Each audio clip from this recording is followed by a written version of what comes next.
Wisdom. It's an incredibly valuable asset. Some would say more precious than gold. It's attractive, appealing, admirable. Conversely, a lack of wisdom is the basis of immaturity, blind spots, and bad decisions. Wisdom. It can be gained over time, but it can't be rushed. But wisdom can be shared. That's precisely what we are here to do right now. Today, we are here to hack wisdom, to distill it, to understand it, and to process it. Why? To get better at life. Welcome to the main thing.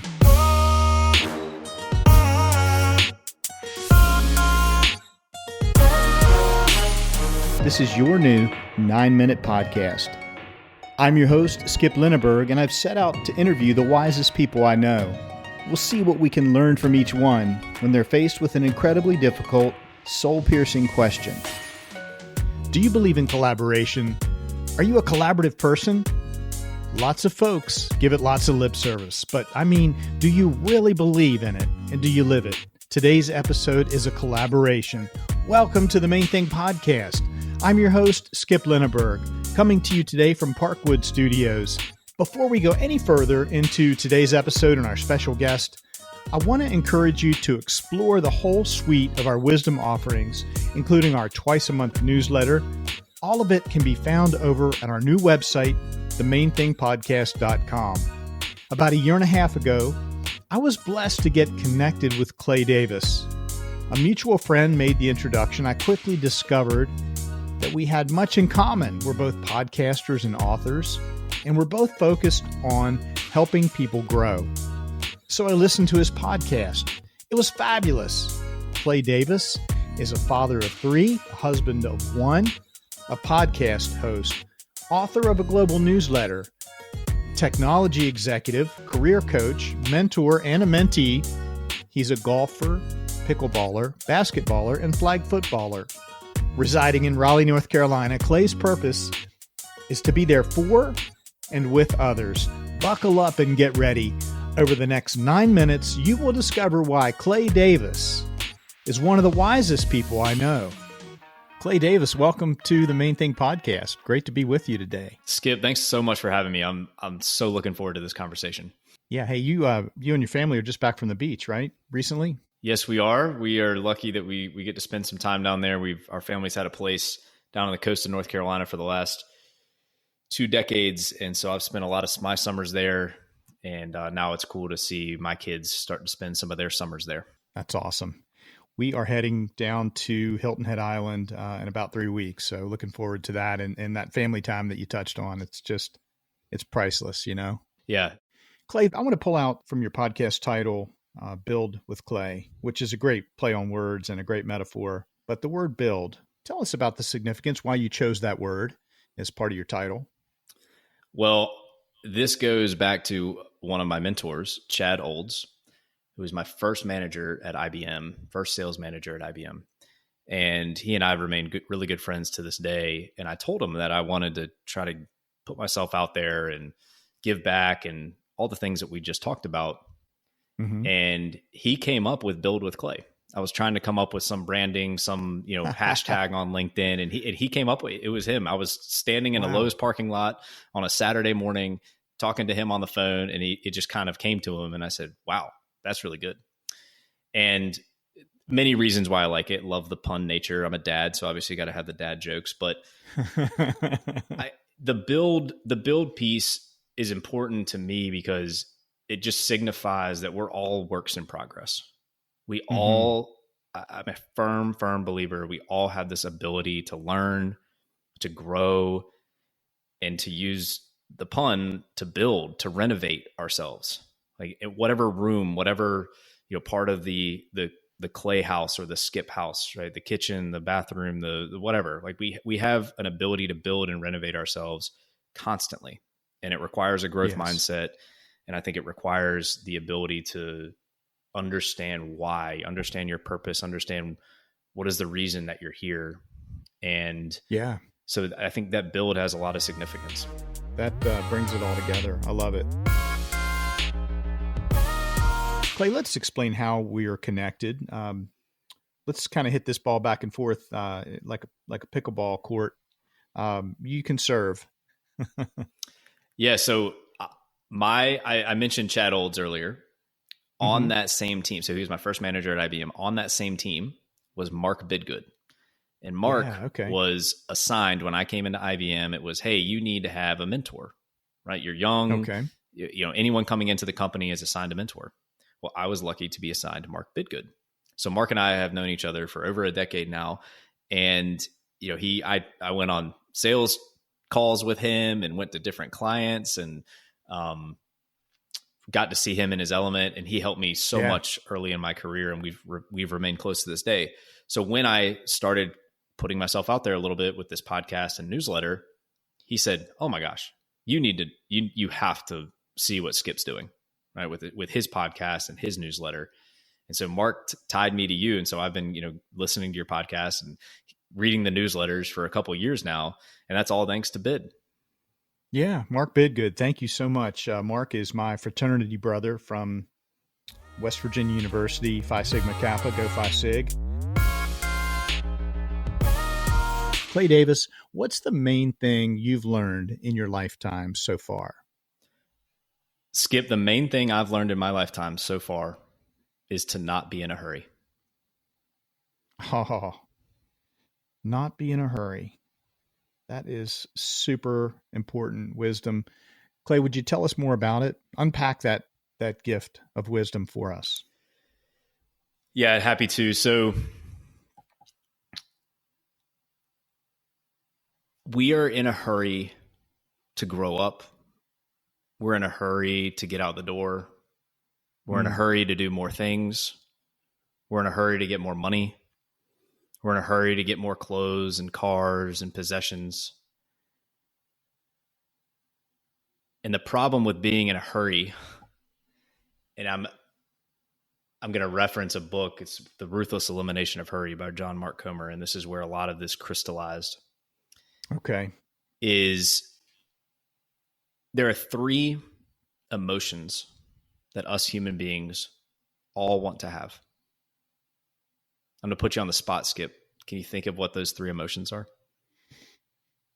Yeah, I'll give it a shot. I think we'd all like to experience joy.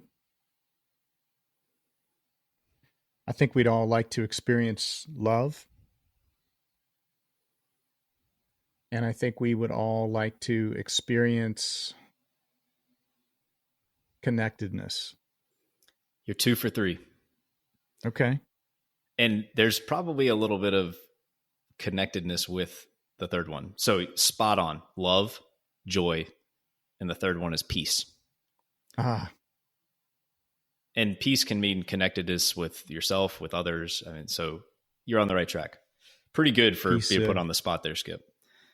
So we have these 3 unbelievably amazing emotions that all of us would love to be loved, would love to feel joy, would love to feel peace.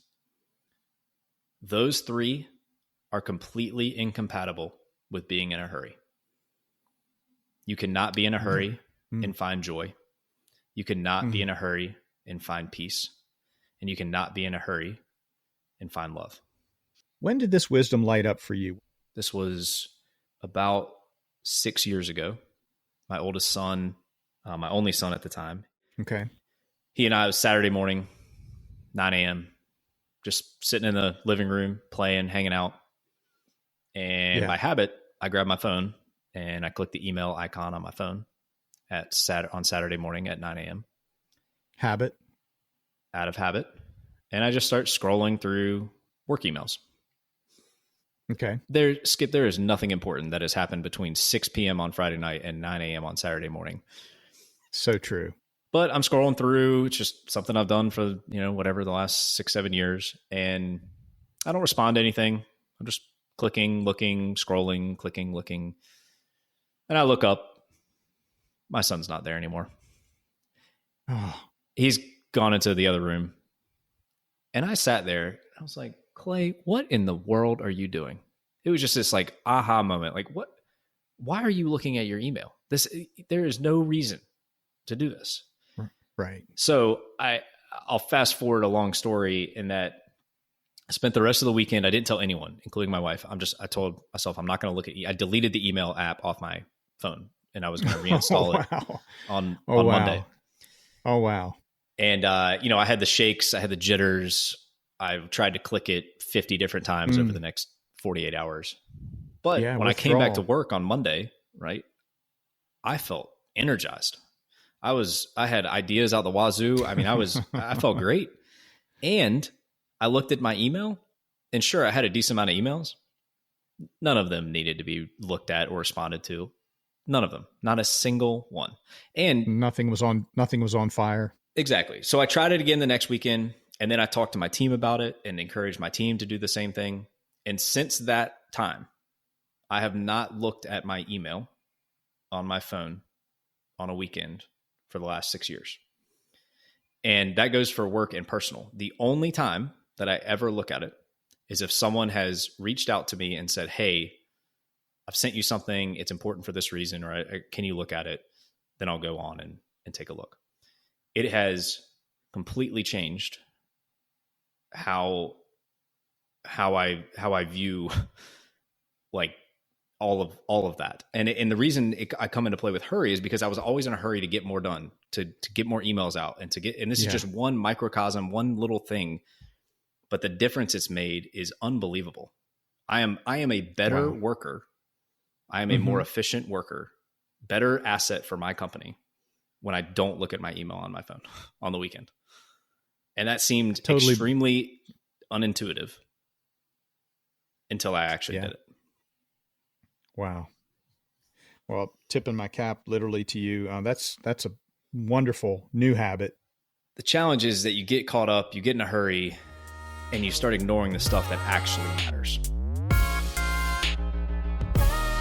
Your main thing is that we should live in a way that we're not in a hurry. And it sounds like that light bulb went off for you about 6 years ago. It did. And it's a very slow thing. And I've weaved it into my other various aspects of my life, like email and others. Another quick recent example is with kids. I told you having kids changed that, right? With the email, but also if anyone out there can recall trying to get kids out the door to go to school. The kids are especially 6, 7, 8 year olds. I mean, they're just like in their own world. I want to play with my toy a little bit longer. I want to say bye to my brother. Oh, I forgot to get my water bottle. right. Like all these things are happening. Meanwhile, the parents are like, we're going to be late. We hurry up, get in the car, like put your seatbelt on, get packed up. Right. There is no joy, there is no love, and there is no peace happening in that window of time when you're trying to get out the door. I agree. Oh my gosh, that's hilarious. Yeah. Someone out there listening right now is wondering about what they're going to learn from you, and they're going to start listening to your podcast. They're going to subscribe for your newsletter because they're going to find that link in the show notes. And they might have this question. They'll say, Clay, man, I'm doing a lot of the things I hear about and read about, through Build with Clay, through your platform, and I love it. But what if the progress isn't happening? What if I feel like I'm not making progress yet? What advice would you have for that person? So there's a lot of things that just went through my brain. I mean, we could start with your main thing. I didn't know. I never know what your main thing's going to be. But we could just tell that person, don't be in a hurry. Don't be in a hurry to already be great at something. That was one of the things that went through my mind, is just give yourself grace and patience, and tie into if you ask my 4-year-old or my 7-year-old, what's our family all about? They'll say our family's all about trying. And as long as you're trying, that's all that matters. You're taking action. Thank you so much for coming on, sharing your wisdom, sharing your heart, sharing advice for our listeners that are going to help them grow and maybe give them a better opportunity to feel those 3 emotions that you talked about. Wouldn't that be great? Be a better world, no doubt about it. Thanks for having me on, Skip. This was an honor. Clay, so long for now. So long for now. Wow, that goes by incredibly fast, doesn't it? Time flies when you're hacking wisdom. I hope you're left wanting more. Sync up with us again next time on The Main Thing for 9 more minutes of wisdom.